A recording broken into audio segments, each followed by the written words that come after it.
Hello, and welcome to Sittin' with Jimi.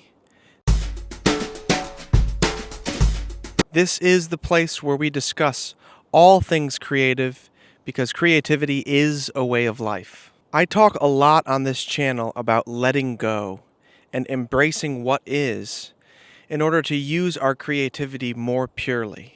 I have not, by any stretch, mastered any of these concepts. I realized recently that these videos really help me to clarify my perspective and my philosophies on the creation of art. And really they serve as just advice that I'm giving to myself. The fact that anyone is watching these videos and also benefiting is extremely humbling and very motivational. It motivates me to more closely follow the advice that I'm offering in these videos, to practice what I am preaching, essentially. I've gone through a lot and amassed quite a history on my creative journey thus far. At this point, I've been writing songs for over 20 years. I have been a professional musician and independent creator since I moved out at the age of 18. There is no shortage of psychic baggage for me to let go of regarding the motivations behind my ambition to continue to create art, to continue to push, to continue to prove something to the world. Navigating being a creator of art and not getting stuck in the self-centered, sticky web of the ego is an extremely tricky thing.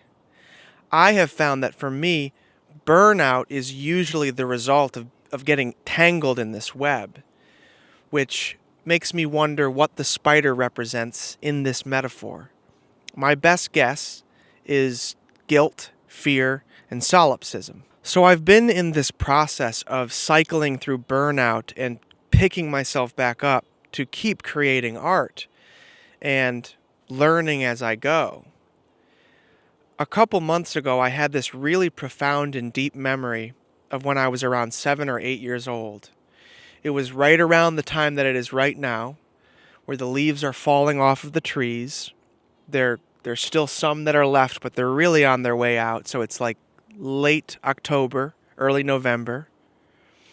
And I remember riding on the school bus and a song coming on the radio. I didn't know the name of the artist that sang the song or the name of the song itself, but I remember being profoundly and deeply moved by the chorus of this song and being overcome with a desire to join in the feeling that the song was giving me by singing along. This is something, when I look back, that would happen a lot when I was that age. I would be profoundly moved by a piece of music and unselfconsciously want to participate with no thoughts of putting on a show or gaining attention. It was just a very primal urge to let my spirit out in that way. There is no karmic residue on the heart of a 7-year-old and very little self-consciousness. I can remember racing off the school bus when I got to my house, running inside, putting my backpack and my books down in the kitchen, and then racing out the front door to my singing spot. I had a singing spot. It was behind my house in the woods, and my house was right at the foot of the Adirondacks. So if you can imagine this little grassy mound, and I would sing, and if I sang loud and proudly enough, it would reverberate back and create this really cool echo sound that just felt huge and just lifted you into the sky with its acoustics.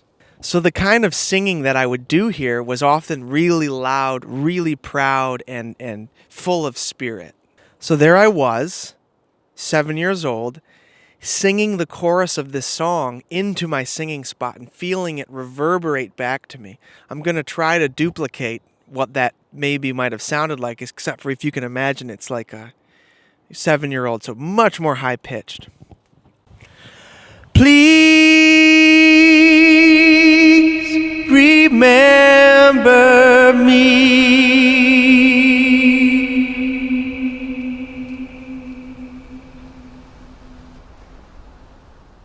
In subsequent years, I learned that this song was called Please Remember Me by Tim McGraw. There was so much freedom in that practice. The practice of just letting the voice out with no one around to hear it, for no other reason than just to experience it because it felt good. It was just letting out a feeling. A lot has happened since I was 7 years old.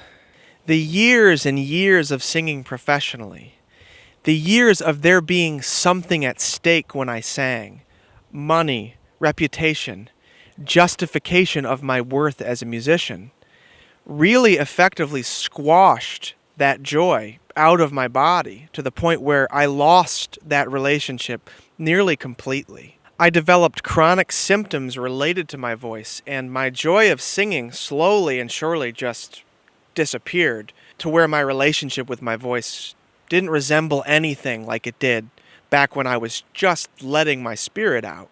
So about 2 months ago, I had that wonderful memory. And spurred by it, I started to come out here into the woods, walk the path, and just sing. Any day that the weather has permitted, I have come out here and I've just walked in the woods and sang.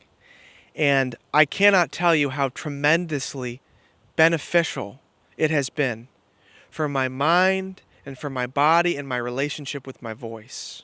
I have so much unlearning and relearning to do with regard to my tendency to be toxically ambitious towards making art.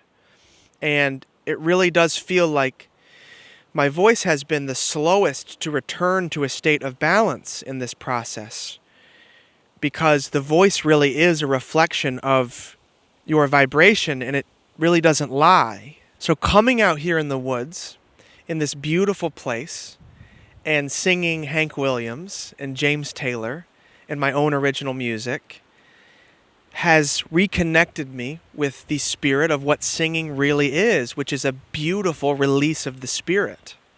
And that's what I feel that I am experiencing in my life right now, a gradual release of these old programs that have been running for so long that I've forgotten the joy of creating just to create, the joy of singing just to sing.